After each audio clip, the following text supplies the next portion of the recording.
Yeah, people. People. You know, people. People are people, so why should it be? You and I should get along so awfully. Do you know any more lyrics? That's it. That's I thought you maybe had some more in you. I heard that song on the way over today.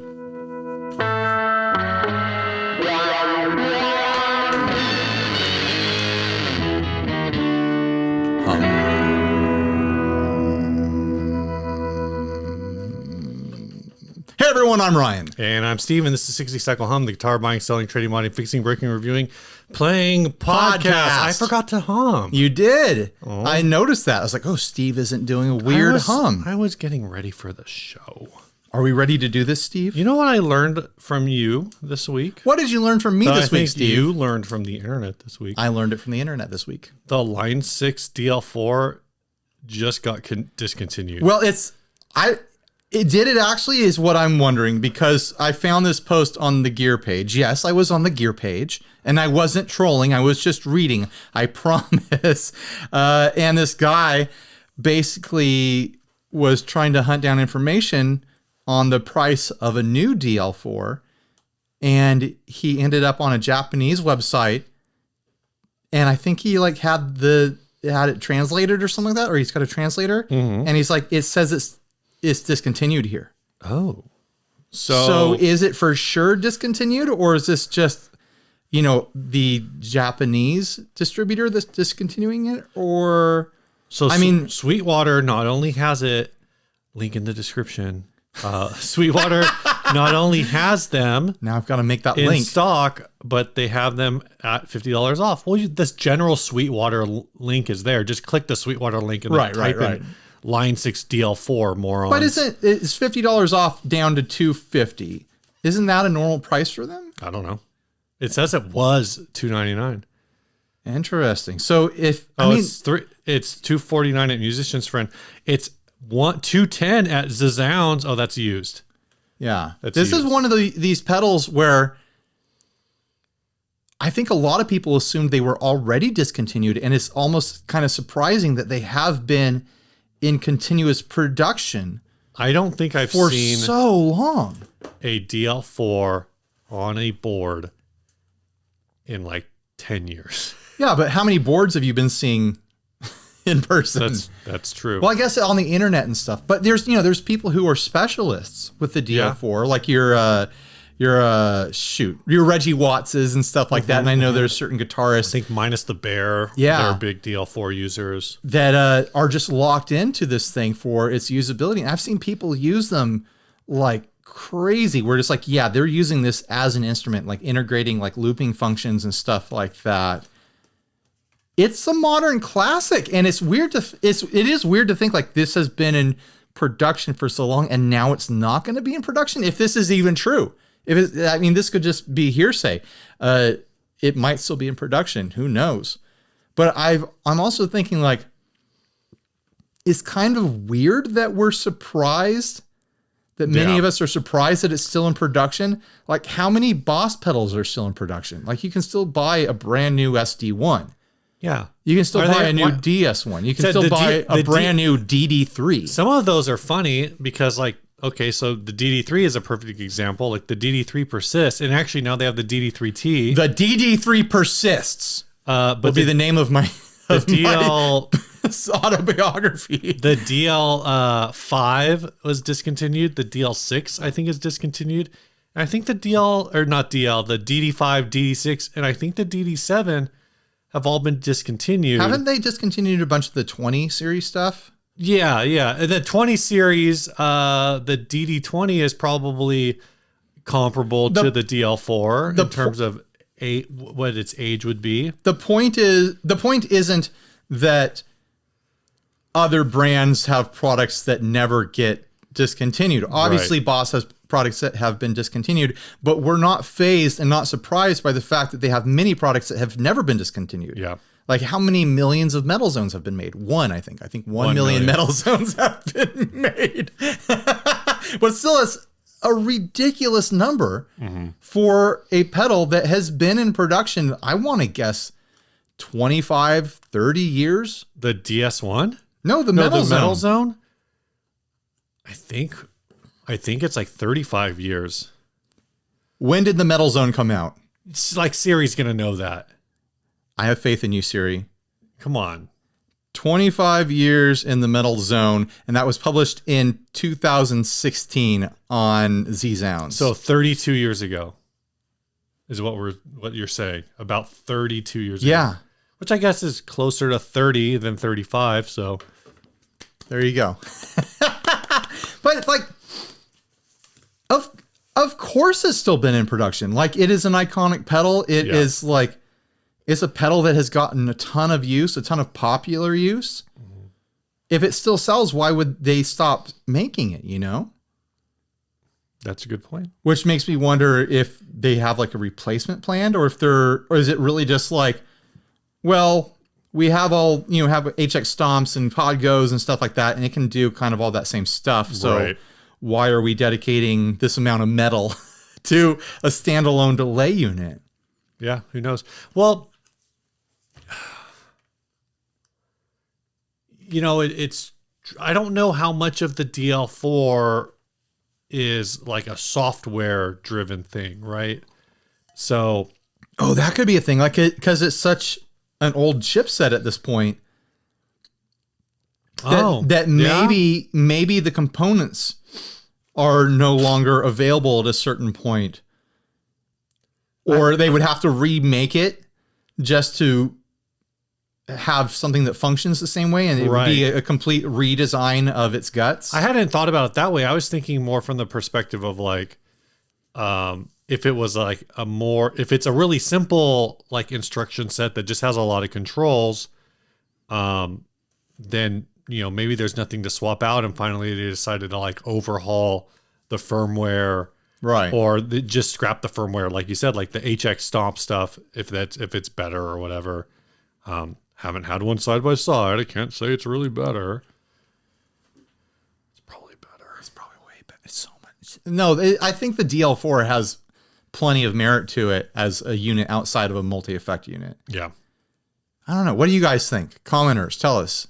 Who owns a DL4? If you own a DL4, you still using it? Let us know. Yeah. As far as the future goes, who knows?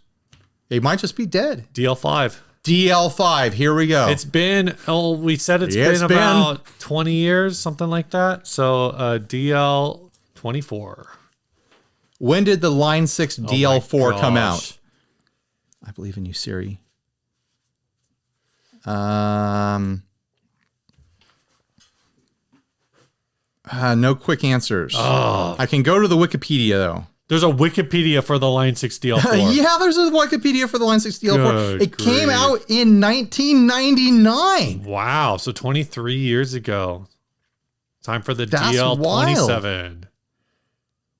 1999, that was forever ago. I wonder how much it cost back then. Siri, no. I think the price has been the same. I think it's always been like a $300, either $250 or $300. Like, it's definitely never been less than $250. In 1999, a $250 delay pedal would have been insanely out of my budget. Yeah. Like, that's what I would have expected to pay for a guitar. And now it's kind of like, man, maybe I should buy two. Yeah, that's for stereo. $250 right now is like a quaint price. Like, there's really normal pedals out there that do just really normal like pedal things, drive pedals that are $200 every day of the week.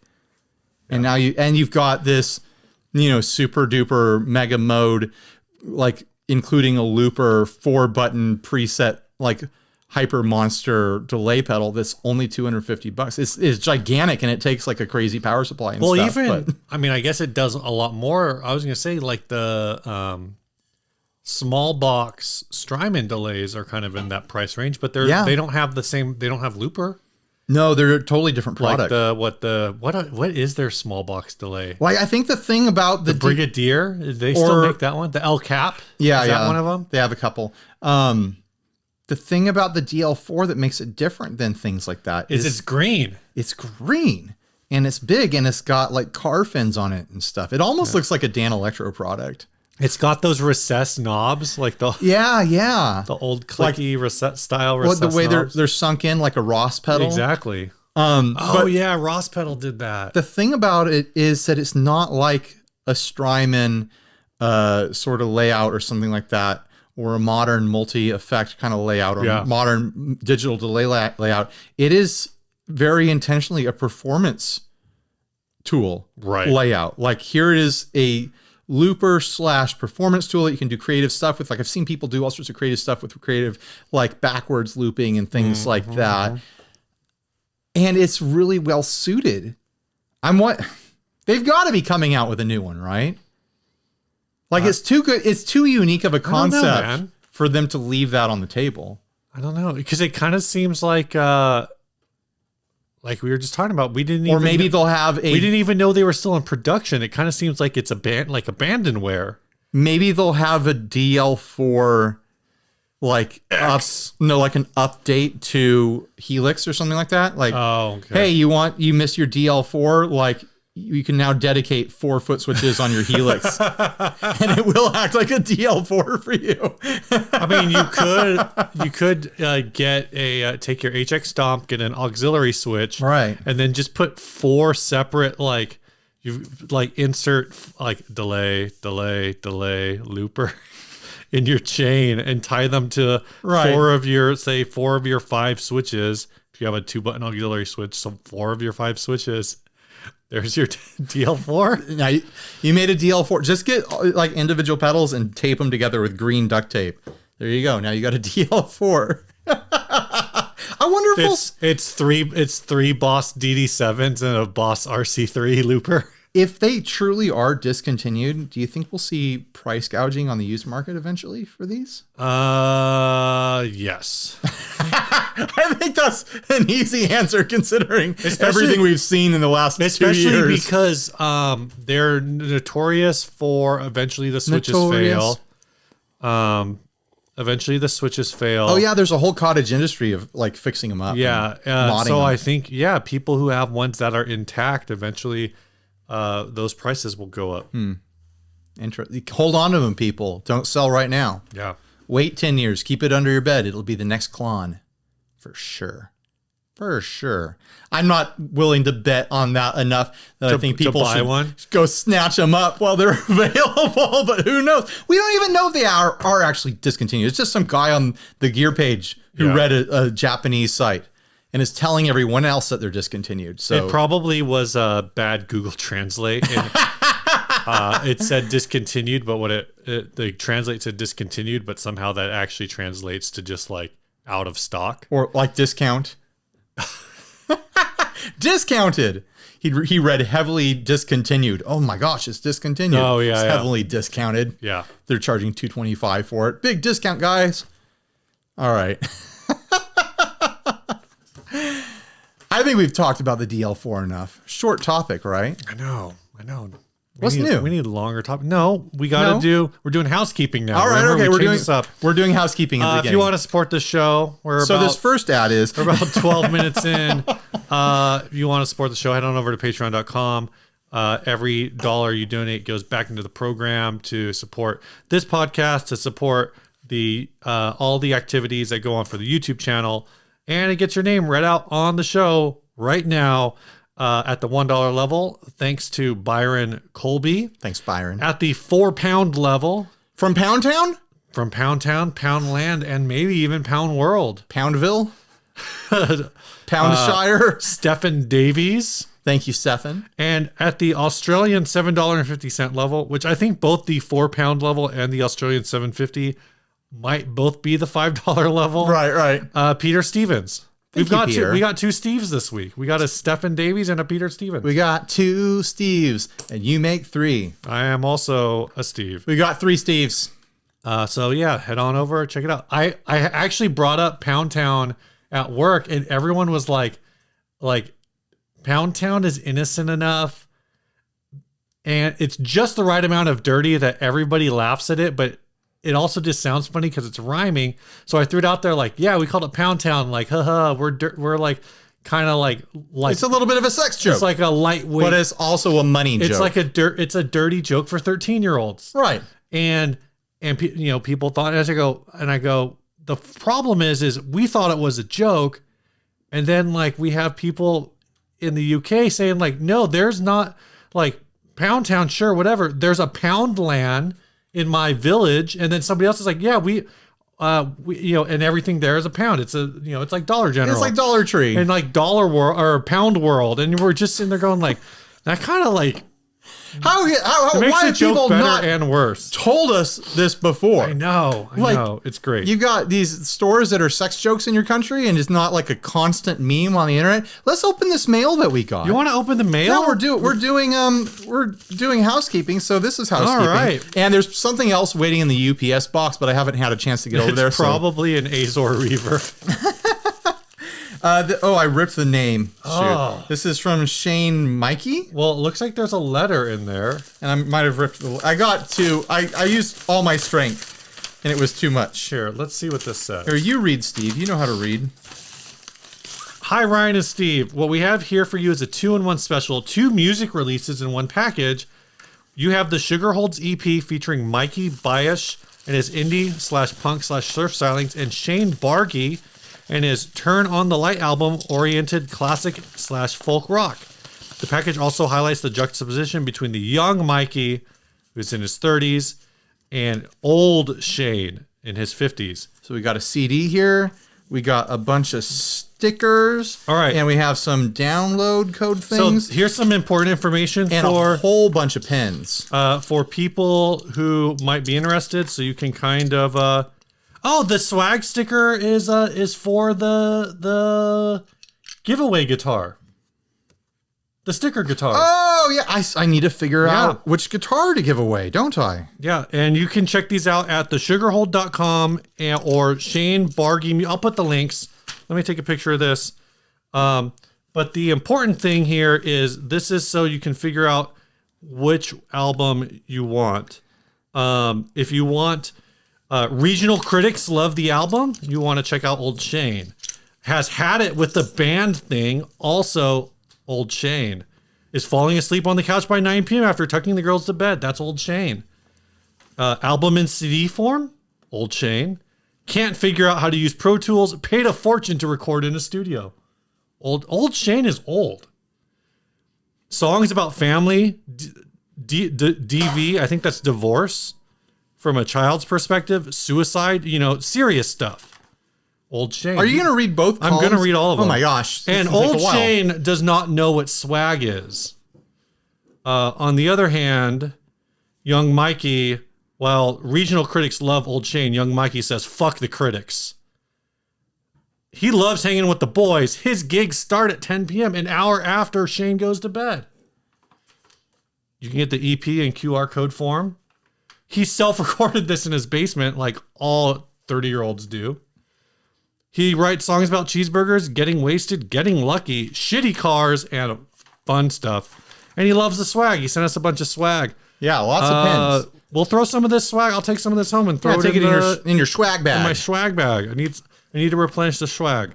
So, hey, thanks to Shane and Mikey for sending this stuff to us. Yeah. We're going to have to figure out this guitar situation. If you guys want to send us stuff, here's the address. It'll also be down in the description. We have a P.O. box sort of situation, and you can send us anything you want. If you want to send us shirts, I promise to wear any shirt sent to me that isn't completely vulgar and is an extra large. I will wear it in a video. So that is my promise as a YouTuber. I will wear any shirt you send me. Wow. All right. This first ad was sent by Steven Reynolds. Another Steve. This is the episode of Steve's. We have full Steve saturation at this point. Can we go beyond full Steve saturation? This is called Vox Custom Bones.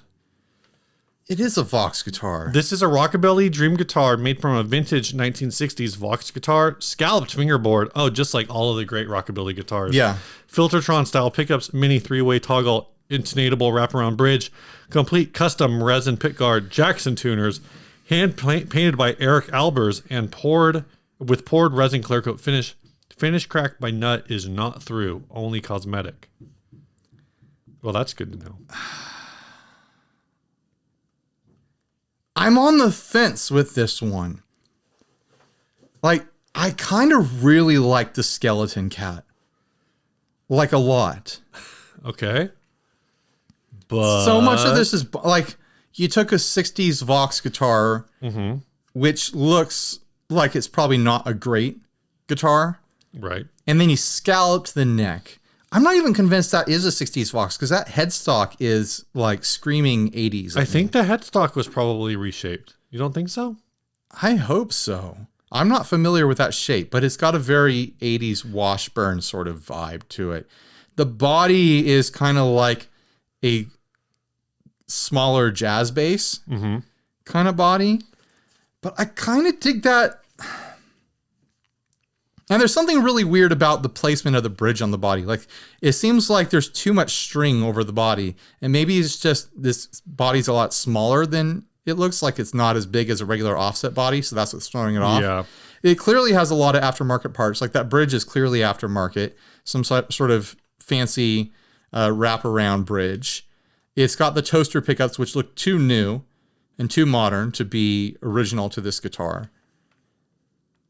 And then it's got a resin pickguard. Is that what it said? Yeah, it said custom resin pickguard. So someone poured, like resin isn't strong without fiberglass in it. So is it a fiberglass pickguard? I don't know. Or is it some sort of epoxy? And then they said they clear coated the whole guitar with resin too. Like this sounds like a mess. And resin goes on thick. So That's not gonna be a lightweight clear coat on that. It's gonna be thick.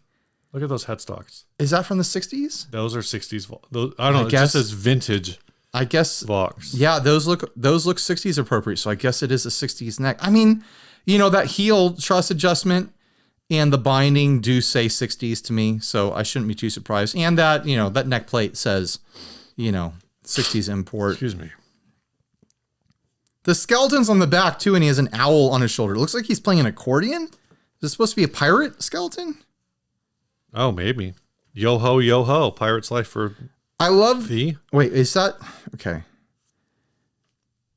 If it was just the skeleton cat and it continued on with like its tail going around, I would be like way more into the art. How much do they want for this? 500 plus 30. No. Boom. It's a Vox Ace. A Vox Ace. Man, it looks so much cooler in stock condition. But that one's got a wiggle stick bridge. That one on it. does have a wiggle stick bridge, but is that like a, depending on how it's put together? Man, it looked so much better in original condition. And not just because like, Because you don't like black guitars, Ryan. right, but like, I don't know. I get that he says it's a rockabilly guitar. Someone was trying to do something kind of more modern and spooky with it. But that guitar deserves to be the way it was stock. What a bummer. What do they go for in good condition? I don't know. Steve, why don't you know everything? They go for What model Gibson pickup would you put in this? classic 57. Oh my gosh.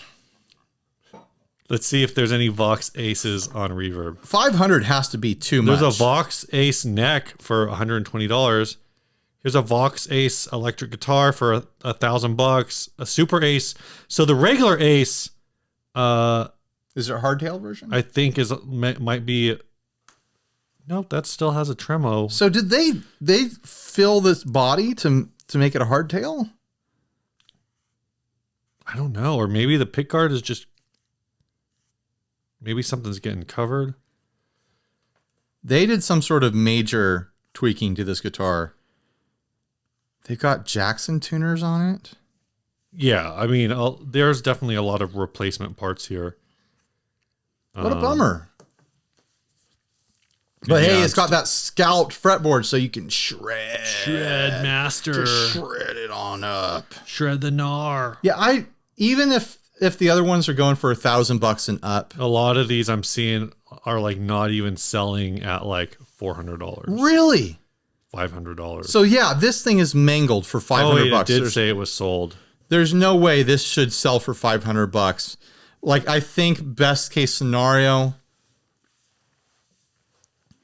I can't imagine someone wanting to buy this if they're shopping for this variety of guitar. Like this is the opposite of what someone wants if they're shopping for one of these old Voxes. Like there's not anything left to salvage here because whatever happened to whatever the body needed for the trim route is gone. As far as we know, they filled it with just a pour of resin because this person was resin happy. The neck is ruined because it's scalloped now, unless someone really wants a scalloped neck for one of these. But even then, there's cracks in the neck by the nut. The headstock is painted over. There's, so there's no body to save. There's no neck to save. There's no pickups to save. There's no original hardware to save. It's a shell of itself. And there's nothing left that anyone would want if they want the original. So to want this, someone would have to want this as it is right now. And I can't imagine someone wanting this for $500. Unless it had some sort of history being used by someone well known. Ryan, this was made by the artist Eric Albers. I don't know who that is. He's the famous artist. Is he a famous artist? Does it say who? It did say Eric Albers, didn't it? What's funny is I found him on Google. You know how I know my beard has gotten too long? Why? Is the face recognition on my phone stopped working. Oh my gosh. It won't let me log in with my face anymore. I have to tap in a password. I don't know if he's really a famous artist. His name is Eric Albers. Huh. All right, man. I don't know. I don't know. What would you pay for this? $300. I'm going to say $300. You're going to say $300 for that? Yeah, I don't know why. No. Okay. No, Steve. I won't allow it. Like, I would have to encounter this in person. Oh, I forgot about the scallop fretboard. Yeah. Oh. There's nothing left, Steve. There's nothing left of value here. You're buying it out of curiosity at this point. Like you're seeing it at a pawn shop or on Craigslist or at the swap meet, and you might be paying. Does resin melt? I don't know a lot about resin. Resin will not melt. Like if you applied fire to this, it would not melt. No, you've got to sand that off. Because I was thinking like if it was like I'm thinking of that it would just run a little bit, so you could just heat this up and then make it all like all of it start like looking like it's melting No, think epoxy. It's. I don't know anything about that stuff. I don't use it. You use a catalyst to make a chemical conversion, and it turns into hard stuff. Okay. It doesn't melt. It's not a melting thing. It's you chip it away, you scrape it away, you sand it away. So what you're saying is you apply a catalyst and it gets hard. Yes. So are you trying to make a dick joke, Steve? You can be the judge of that. Where are we going from here? I don't even remember how we do the show anymore. Are we done with this ad? We're done with this ad. What would you pay for this? I feel like 150 would be my tops. Dang, but I'd have to brutal. I'd have to play it in person and be like, yeah, I could do something with this. Brutal out here. Or if honestly, if the pickups sounded decent, I'd be like, oh, here's some fun pickups. I could salvage some of the parts out of this and turn the rest into a cute wall hanger or something like that. But there's really nothing. There's really nothing there of interest to me. All right. Sorry. In less sadness than this ad, this episode's brought to you guys by Big Ear Pedals. That's very true. exciting. We're actually recording on the day that this product dropped. The pizza pedal. The slice of pie. Slice of pie. Triangle fuzz. It sounds really cool. From what I understand, it started its life being based on a triangle big muff, and then it became its own thing through tweaking and whatnot. And now it's a fuzzy, muffy style fuzz distortion that's got really tight low end, and it's got heaps and heaps of mid range in there. It's not a mid scooped fuzz at all. And it looks like a pizza. If they're not sold out already, go buy one because it's too damn cool. It's super cool. Every time I look at it, it makes me happy. We also had pizza for dinner because of this pedal. Yeah, a bunch of people on my Premiere. of my demo of this, a bunch of people super chatted us money for some reason. I don't know why you guys did it, but thank you. We used that money to buy pizza for our pre-podcast meal tonight. So thank you. We got 2 pizzas and they were delicious. This pedal was, this is also a perfect example of why you should get on like the mailing list, social media. Big Ear was teasing this. If you got on, I don't know if they did an early release on their mailing list, but Tone Mob did, because this was done in collaboration with the Tone Mob, and Blake, I think, did a first round of early release for patrons like maybe yesterday. Wow. Or very early this morning. And then I got the email around like 7:45 this morning of what it was. I already knew what it was, but... Well, you knew what it was because you have one. I do have one. I have one too. That's right. Anyway, that's why you want to get on. If a company or somebody makes a product that you're interested in and they have a mailing list, you should get on it. Get on that mailing list. What's new, Steve? Is now the time that we do what's new? Now is the time that we do talk about things that are new. Okay. You got a haircut and a face beard cut. I just got a beard cut. You did not get a haircut? I get a haircut next week. No haircut yet. I think the beard cut made your haircut. That's why I trimmed my look a little bit nicer. My beard to get a couple extra weeks out of my hair. And then my wife said, "Thank you for not looking homeless anymore." Which, well, so the funny thing is, there were a lot of comments. Now she can let you back in the house. Yeah, there were a lot of people who thought we were doing the giant beard thing together. And you set a goal to do it, and I was just like, damn, I'm tired. I don't want to deal with this. I did wonder a little bit, like, is Steve trying to do it too? Is Steve I would have just like, yeah, I'll let my beard grow too. I would have said something if I was doing that. That's true. I was legit like, I would get home, and I'm in the office. I'm at my job all day, so I have to wear a mask all day. So literally, even like trimming it was hard because I had this dent where my beard's going like this, and I could not brush it out or anything. And it's like, well, if I wash it to get it out, then I'm not going to be able to trim it because then it's going to be wet. Ugh. Every time I wear a mask, I get a huge like wave right there. And there's a little bit of it right now, but it'll be like this huge wave. And if I didn't do this because I decided like, oh, I think it'd be fun to grow my beard out this winter, I would have trimmed it by now because it's crossed the line into being inconvenient in several ways. I can't think. I thought I had a what's new, but I don't know what it was. So I have a what's new. It's fine. What's new with you, man? I bought a tool. You bought a tool. You are a tool. I bought a fret file from StewMac. And this little file was like $25. Okay, what does a fret file do, Ryan? It's for like smoothing out the ends of frets. I had the thought like, I could probably smooth out the ends of frets if I had the right tool. And, I looked around to see if there were cheaper options, and there were like $18 options. I was like, I might as well do the $25 option, do the official StewMac thing. Why do you need this versus just like a flat file from Home Depot? Well, thank you for asking, Steve. I'll tell you.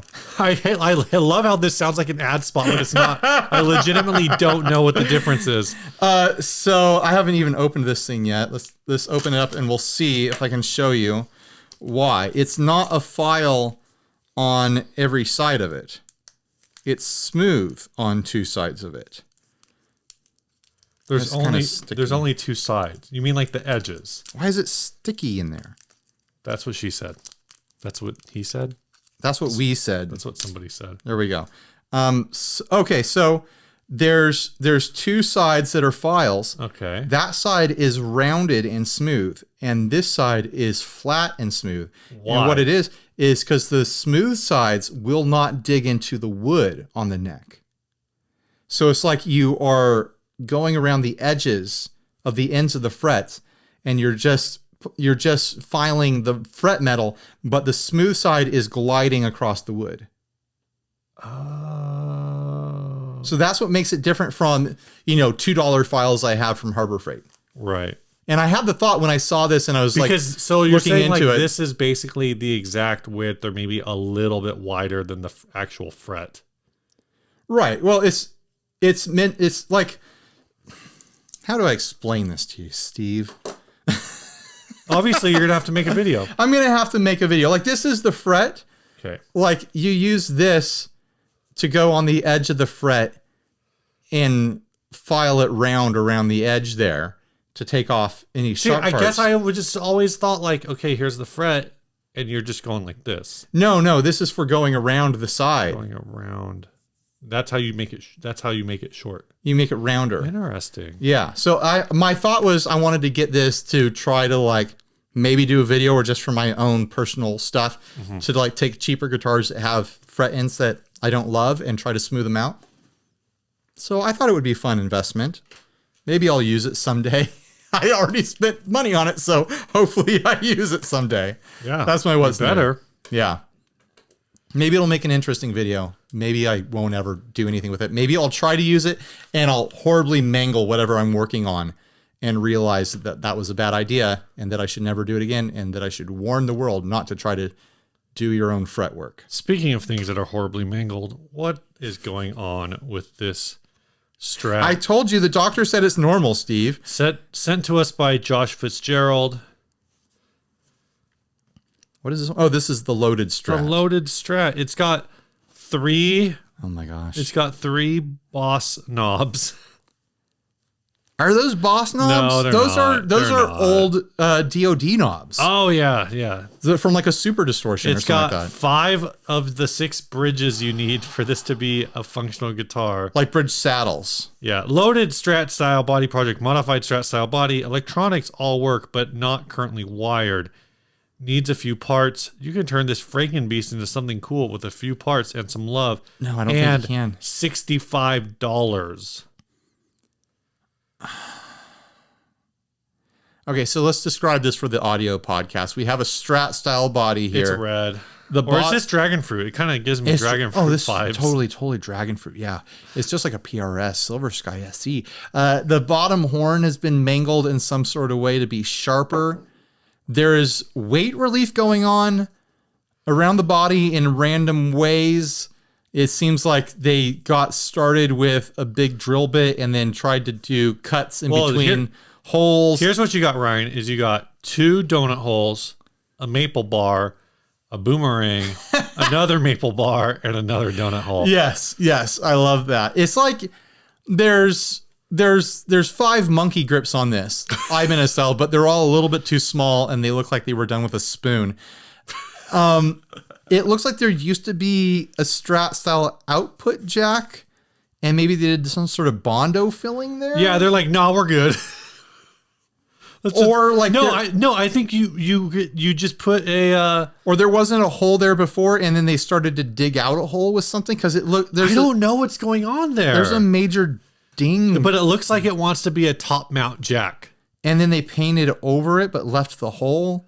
What was the guitar you posted on Instagram a couple weeks ago where you just put a freaking straight angle, a straight jack into the top? Oh, the Hallmark. Right. I didn't bring a cable with a 90 degree on it to church. Oh, man. But I brought the Hallmark and I was like, oh, well, I guess I'm going to do this. It's got a hand cut pick guard that looks like it was cut out of a cookie sheet. Like I don't think it's high enough quality to be a cookie sheet. That just looks like somebody took a pair of tin snips to a washboard. Yeah, some sort of piece of scrap metal. And man, they must have worked really hard on this. Like, it's not easy to hand cut out metal like that. Yeah, and hopefully after they completed that, they entered an arm wrestling contest. They tried for some really unique shapes here, and some functional shapes, and like a really unique look. And oh my, they tried so hard, and my heart hurts for them. And they tried really hard to do the holes for the pickups, and they got so close functionally, but like it's so far away from looking even remotely competently done that I feel sad for them. Like, I know that like I'm always going way lower than people are asking, but at $65, there's, unless the pickups are something special, there's really nothing here, right? Like the bridge that they have in there has a razor thin block in it. Oh like, yeah, it's a cheapo for sure. So you said a moment ago that you felt like they tried so hard. Yeah. At this. Do you feel like they got so far? Yeah, but in the end, it really didn't matter. Yeah. It makes me sad because I think the reason why I feel so sad looking at this is because this is the sort of thing that I've done this sort of thing in the past. I relate to what's going on here. And that's why I feel so bad for the person who cut out that pick guard and did a lot of these things, is because I know that this isn't like a quick hack job. Yeah. Like this person spent days working on this, and I can relate to the disappointment of being excited working on something, and then you keep making little mistakes and you're like, I'll figure out how to make that work later. I'll figure out how to make that work later. Oh, it'll all come together in the end. And then you put it all together and you look at it and you're like, yeah, it really didn't come back. It really didn't come together later, didn't it? Like, this has not gotten better at any point of this journey. I think the only way you make this work is if you just if you're buying this because you have other random parts that you're just going to slap on this. Like if you got I think in order to finish this up, you got to, for that 6th saddle, it can't match. Yeah. The neck needs to be like a old Jackson or Charvel neck. No, let's talk about how we save this. Sure. You got to do something like some gnarly neck. Like it can't be some like a Mighty Might Fender neck. I think you got to go like import era Jackson Charvel, reverse headstock, shark totally. Inlays. Yeah. And then I think you have to reshape either that bottom horn or the top horn. You have to make a match somehow. I guess that means you're doing the top horn. I think reshaping the top horn is the way to go. Completely scrap the bridge, the pick guard, everything else that's going on there. No, I think you got to leave those. You got to leave those. Otherwise, you got to keep everything that you see here. You want to preserve this. What I'm saying is, to make this work, everything that you see here has to be used. That's what I'm saying. You got to add another saddle and it can't match. Okay, I see what you're saying. To complete the package. We're rat rodding this. Okay, what I'm talking about is if you... Otherwise, how do you make this better? Oh, you pay $65 and then you throw it in the trash and it's better. It's all better. Congratulations. It's all better now. No, what I was going to say, I don't pay $65 for this. Tell the person that to give up and to just give it to you, and you'll try to give it a good home. Yeah, here's what you do. You pay him $30. You go out and buy a $35 bottle of whiskey, and it's better. It's all better now. Problem solved. Now, this is what I would do if I was going to have a major plan for this. Reshape one of the horns, like I talked about. Completely scrap all the hardware, everything. Run the whole body through a planer, front and back, and apply, say, like a 1/4-inch piece of wood to the top and the back, and glue it down, like sandwich glue it down. Recut the route for the bridge, and then just cut a route for a single humbucker and wire it just volume tone. So it's kind of like a complete body, like rescue sort of situation. But the effort, it really isn't worth it, because we don't, there's no way this is some sort of, desirable piece of wood. And, to do that, you would be resulting in, in theory, a chambered Strat sort of concept. Right. But the effort just really isn't worth it to turn this into something passable as a decent, project starter. I just had a pizza burp. But you say complete it as is. I mean, I think that's a more interesting approach.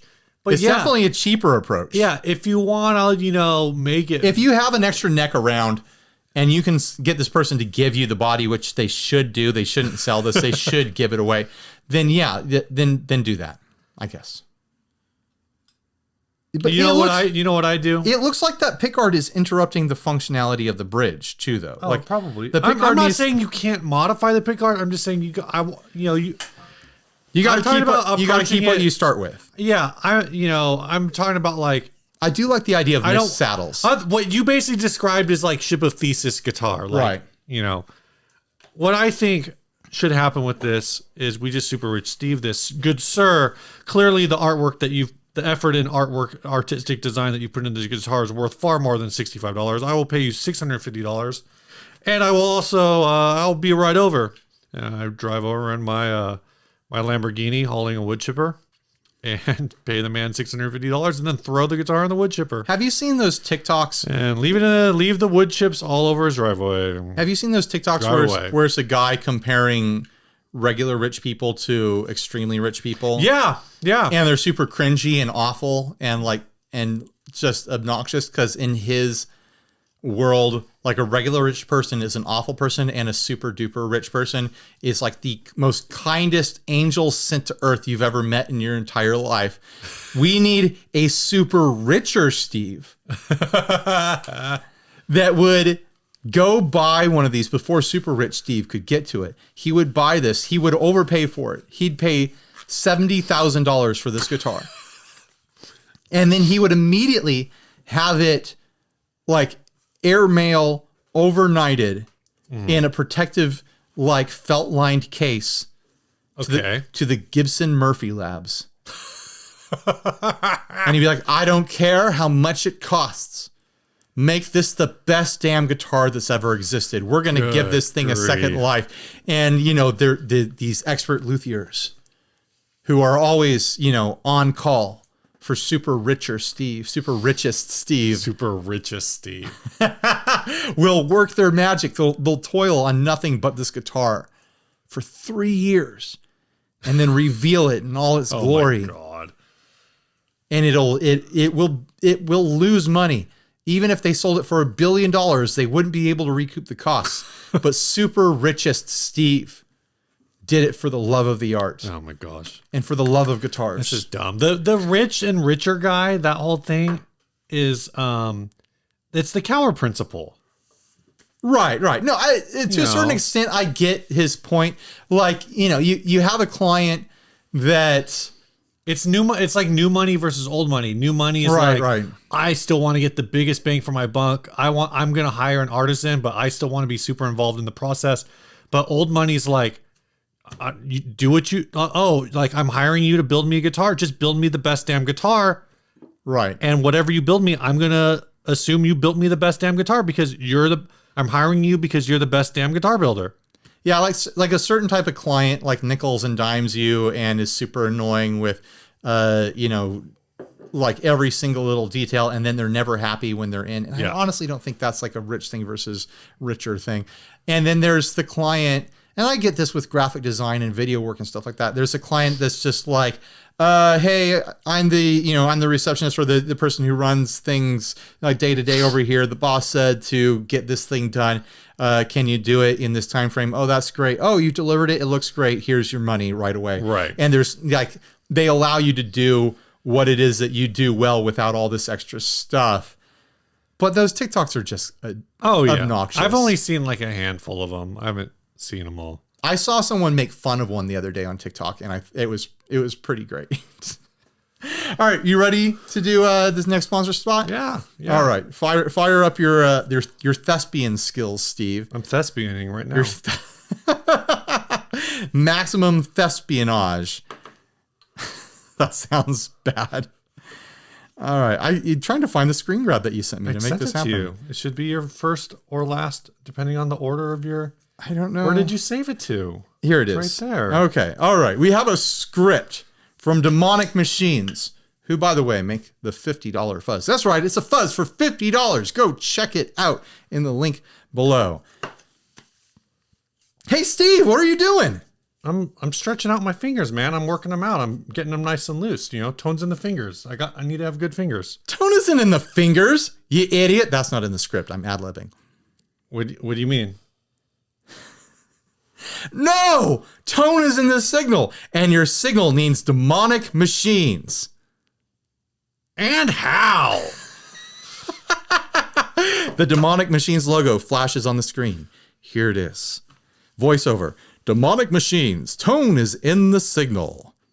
There it is. That's probably the best ad spot we've ever done. We did it. In and out. It's all good to go. We read a script. Did you guys like that? I thought it was fun. Yeah. We're not professional actors. Check out This is how you know that I'm not acting in demo videos, because that is my acting right there. Oh my gosh. But yeah, they have a fuzz for $50. They're a local builder, Steve. Yeah, so they're based down in North Park. So go check them out, demonicmachines.com. We'll have a link below in the description as well. You know who else this episode is brought to you by? Chase Plus Audio. Chase Plus Audio. I got the Thermae right here. It's That's their fun. delay pedal. No, that's what a normal delay sounds like, Steve. Oh. This delay sounds like delay. Oh, that's right. That's right. It changes the pitch of your repeats. Say you run these fuzzes together before this, then it's like delay, delay, delay, delay.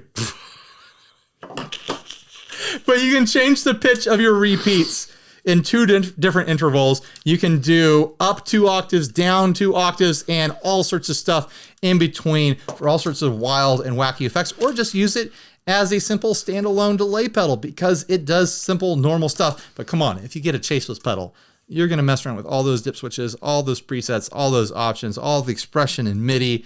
Like, they are masterworks of tweakability. So huge thanks to Big Ear Pedals, Demonic Machines, and Chase Bliss for sponsoring this episode. We appreciate it a lot. And apparently all our sponsors are pedal companies right now. Yeah, which is interesting. Yeah, that's fun. I don't think we've ever had 3 pedal company sponsors at the same time before. I don't hate it. All right, this last ad was sent by a person named Grant. This isn't the last one, is it? This is the last one. Gibson Les Paul So Special soon. 2005 Ebony, plus a painting of you playing it while riding a dinosaur. I purchased this Les Paul Special new and have been its only owner. We've played a handful of shows together since 2007, manufactured in 2005, but it's mostly been used in the studio. The G tuner has been professionally replaced with an identical replacement. If you replace a part with the same part, do you even bother to disclose Don't tell anyone. Why even tell anyone? It's a lovely ebony matte finish. There are a few cosmetic scratches, but it feels great. Feels flush. It's an excellent, whatever. That's the boring guitar stuff. No one cares about that. Yeah. And you heard me. I'll include an original hand-painted piece of artwork featuring you playing this guitar while atop a dinosaur of your choice or anything else. I do take requests. See the painting of Brandon Graham atop a Velociraptor made for a recent happy customer for reference. Comes with a gig bag, strap, and strap locks. They're asking for $750 plus shipping. I like this a lot. I like the personality of the art a lot. I don't know if that price is fair for the guitar art subtracted from the deal. What does he want for it again? $750. And it's a Gibson. I feel like that's a good price. It's a 2005 special. It's in fairly, like, the finish on it looks like it's in rough condition, especially on the neck, but I know it is like one of those kind of like worn finishes. Yeah, I mean, it's a matte finish. It's gonna these were designed to like show damage right easily. Like it's got some dings and stuff in the neck, but I think that's supposed to be the style of it. It's got like that kind of like Pizza Hut table. I feel like going on. If you're really, if this is so this era of Gibson Les Paul Special, they made these guitars that were either like the best Les Paul you've ever played or the worst. Right. And so I think, you know, if you're curious about one of these, you take that shot. This is that like Gibson faded finish, that studio faded or whatever. Which is technically era. What my SG is supposed to be, right? Right, I think so. Yeah. These featured Gibson 490. I don't know. Shut up. I don't know what pickups they had. But yeah, I think, you know, if those little scratches, because they're not dense. He says they're not dense. He says it's just like the paint chip, paint roll off. Just take some. What it looks like the lacquer on antique furniture. Yeah, take like a scrubbing sponge, like one of those sandpaper sponges, to the back of this thing and mat it up some more, and you'll be fine. One of like the magic eraser sponges. I'm thinking of the ones that are a little heavier than that. Oh, like a Brillo pad. Like a Brillo pad, yeah. Exactly. Or is it pronounced Brio pad? I don't know. It's got two L's. A Cabrillo pad. Cabrillo pad. Is anyone outside of San Diego, in California, gonna get Cabrillo pad? I think there's a Cabrillo in like Los Angeles too. And then this painting, Brandon Graham, I looked it up. Brandon Graham here is playing, looks like a PV T-Series bass. Brandon Graham is a defensive end for the Philadelphia Eagles. I need to critique the art a little bit right now. I didn't realize that this person was supposed to be black from the art. And they're definitely a black person. The art is, there's definitely light-skinned black people out there. Absolutely, there are. Yeah, he's kind of the same color as the sun that's behind him. He's like orange. This is not anywhere near an accurate representation. I know that he has black paints because look at the guitar. Yeah, maybe he wanted contrast against the guitar. He could have painted the guitar a different color. Maybe it's the photograph that has. Look at this photograph. I don't feel comfortable enough to try to critique in that direction anymore. I feel like you should stop now. I'm going to stop right now. Anyways, it looks like this is a decent deal. It's a normal price. The reverb listing on here has a little thing that says 9 used from 750, which is what this is. So I'm going to assume that it is a fair price, and it comes with a fun bit of art. I think that's fun. I think it's fun to include little hand-done pieces of art and list it as part of a listing. I think people should do that more often. I mean, can we just talk about the fact that this is this is a Jurassic Park Velociraptor, and aren't those like wrong? Yes, they're not. Velociraptors were never that big. You could never have ridden on a Velociraptor because they were small. Because this is like a 300-pound man. Yes. Oh no, 270 pounds. What they did for Jurassic Park is in the movie, they were already scaled up for the book, but that was explained with genetic editing and stuff like that. Okay. But in the movie, they're like, yeah, these things are like the size of turkeys, so we can't do this in a movie. We need them to be scary. What can we base these on? And they ended up basing it on the Deinonychus, I think. Yeah, that sounds which about is right. A similar build of dinosaur, but bigger. So that's what they did. It's not actually Velociraptors in Jurassic Park. Sorry to break your little dinosaur loving hearts. Welcome to the Dinosaur Hour starring Ryan. A whole hour of dinosaurs? Oh my gosh. All right, you ready to get out of here? I could probably do an hour of dinosaur content with Colin Scott. I would not pay. And I would be the wacky co-host. He would lead the way, for sure. This is from Mumula Manor. It says, "Hi, 60 Cycle Hummins." Hi, like humans, but Hummins. Hummins, I get it. Okay, or maybe it's humans. Okay, you guys have a really fun podcast. Thank you. And I was hoping to submit some of my band Mumula's songs for the end of episode jam. We have some surfy instrumental stuff, some pop punk stuff, some darker stuff. So I'm sending a handful of options. Hopefully you'll dig them and want to feature one on the show. Well, we are going to feature one on the show, but I haven't listened to them yet. We're going to play a song called Ed Wouldn't. I like it already.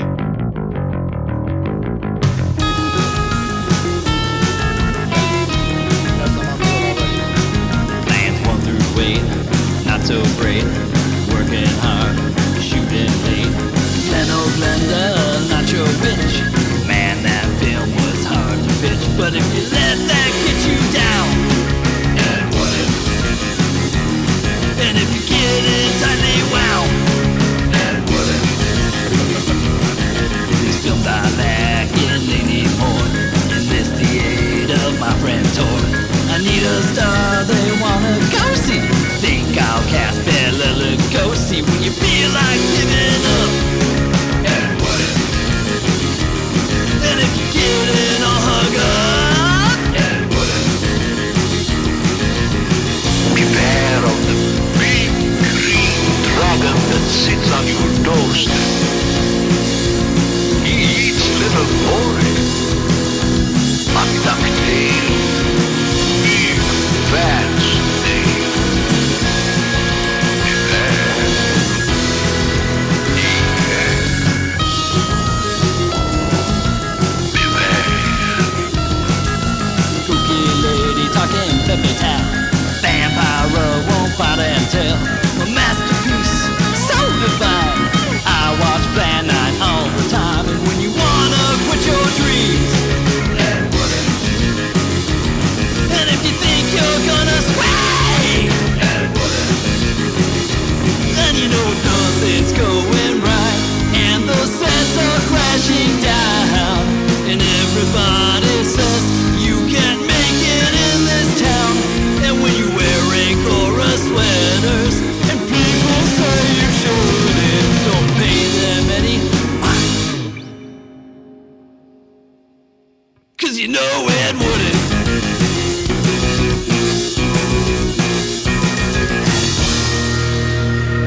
Sweet. Perfect.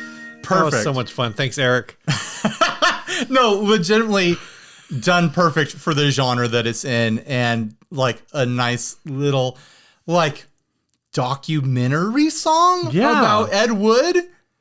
That's fun. Thanks for sending that. All right, bye everyone. Stay grounded.